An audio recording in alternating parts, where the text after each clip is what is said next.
अम्मी मुझे नहीं लगता है दुआ मानेगी। वो किसी की बात नहीं सुनती और हैदर की बात तो बिल्कुल भी नहीं सुनती है। अम्मी अब हम घर का काम कैसे करेंगे? थोड़ा तो सब्र करो मेरी जान, कोई ना कोई हल जरूर निकलेगा। हैदू को आने तो दो।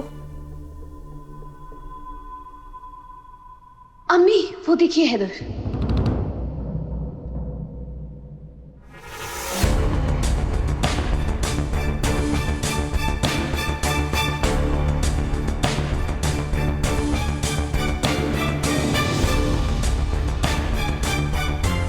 मना कर दिया ना उसने, इस घर को संभालने के लिए राजी नहीं हुई ना वो।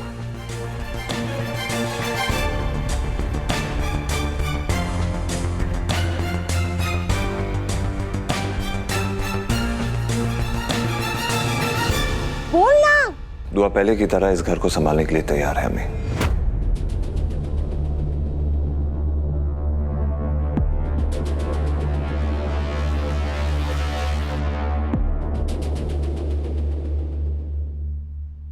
शुक्र है अल्लाह का, वापस आ गई पुरानी नौकरानी इस घर की।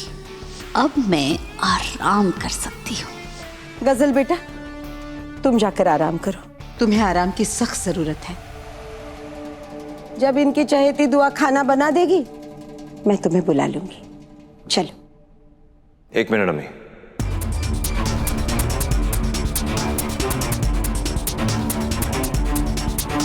दुआ पहले की तरह इस घर को संभालने के लिए राजी हो गई है, लेकिन उसकी एक शर्त है।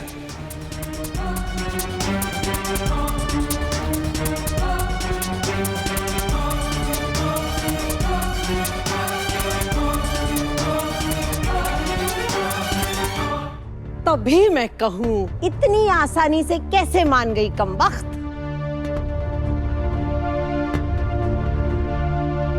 कैसी शर्त रखी है उसने? आपकी प्यारी बीवी गजल ने जो हम जैसी औरतों को कमजोर समझने की गलती की है, उसकी सजा के तौर पे उसे मेरे पैरों में गिर के अपनी नाक रगड़नी होगी और सबके सामने माफी मांग के कबूल करना होगा कि घर का काम करने वाली बीवियां कमजोर नहीं होती। और यही नहीं, घरों में काम करने वाली नौकरानियां नीच नहीं होती।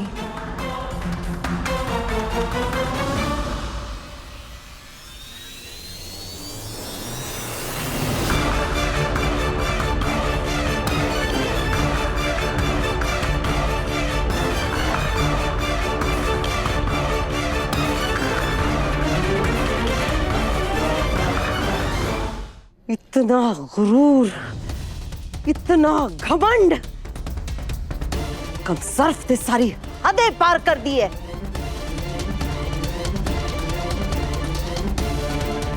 समझती क्या है खुद को वो कमबख्त? वो चाहती है कि मेरी बेटी दुआ के पैरों में गिरकर उसकी जूती पर अपनी नाक रगड़े। मेरे होते हुए ऐसा हरगिज नहीं होगा है तू, कह देती हूँ। मेरी बेचारी गजल ने उसका बिगाड़ा क्या है? बेचारी और गजल, ये दोनों लफ्ज एक साथ सुनो ना तो हंसी आने लगती है। बड़ी हंसी आ रही है आपको अम्मी? रोना आना चाहिए था, लेकिन क्या करूं ही ना, हंसी आ रही है ये सोच के कि दुआ वही कर रही है जो तुम्हें गुलनाज के साथ करना चाहिए था। गुलनाज ने तुम्हें वो गम दिए जिससे तुम जिंदगी भर तड़पती रही। वो इसलिए क्योंकि तुम कमजोर थी। अपनी किस्मत में रोने के अलावा तुमने और कुछ नहीं किया। मगर हमारी दुआ तुम्हारी तरह किस्मत में रोती नहीं है। अरे वो तो अपनी तकदीर बदलना जानती है।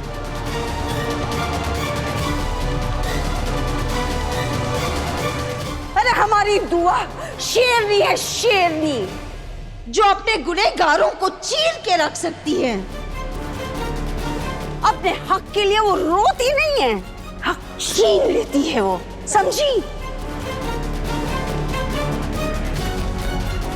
हमारी दुआ उम्र भर तुम्हारी खिदमत करती रही, लेकिन तुमने क्या किया?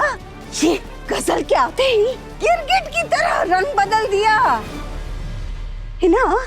जब इंसान बूढ़ा हो जाता है ना तो बाल सफेद हो जाते हैं। देखो जैसे मेरे सफेद हो गए, लेकिन तुम्हारा तो खून सफेद हो गया।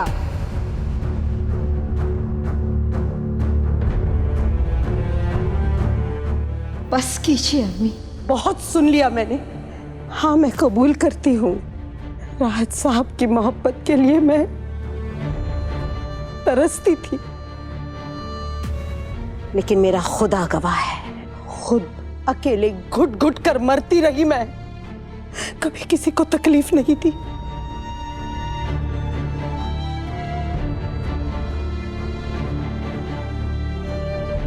और ये मेरी कमजोरी नहीं अम्मी, मेरी अच्छी तरबियत थी। अच्छी तरबियत? और किसने दी तुझे ये अच्छी तरबियत? किसने बोला कि शौहर दूसरी औरत के बाल संवारने में लगा रहे और तुम उसके पैरों की धूल बन के बैठी रहो? अगर तुम्हारे माँ बाप ने तुझे ये सिखाया है ना हीना, तो एक बात जान लो, तुम्हारे माँ बाप पुराने ख्यालात के थे। तुम जो कहती हो ना वो सब बीते कल की बातें हैं। हमारी दुआ नए जमाने की है। उसके लिए उसकी गैरत ही उसका सब कुछ है।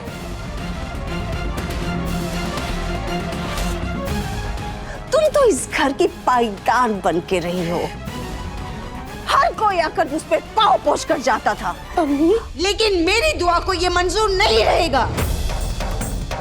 वो जानती थी कि उसका मकाम क्या रहेगा।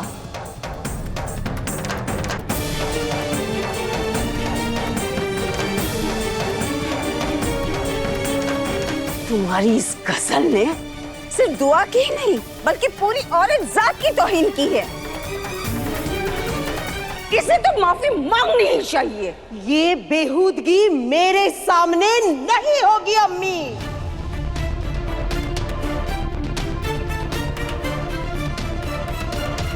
गजल नाक नहीं रगड़ेगी, गजल माफी नहीं मांगेगी।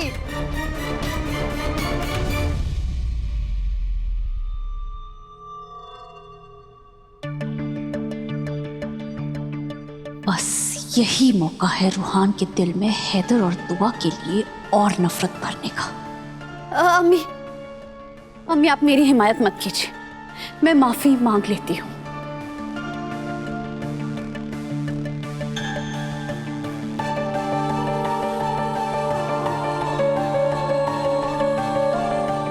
मैं आपको बेइज्जत होता हुआ नहीं देख सकती।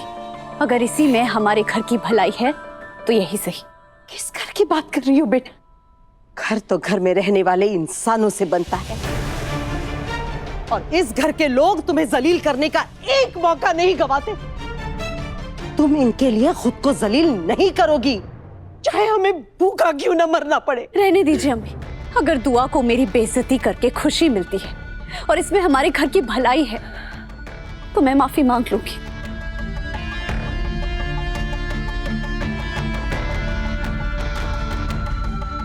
और अगर इससे भी दुआ को सुकून ना मिले तो कह दीजिए उससे कि लाए खंजर और भोंक दे मेरे सीने में। मेरा किस्सा ही खत्म हो जाएगा तो किसे सताएगी अम्मी? चुप कर मेरी जान।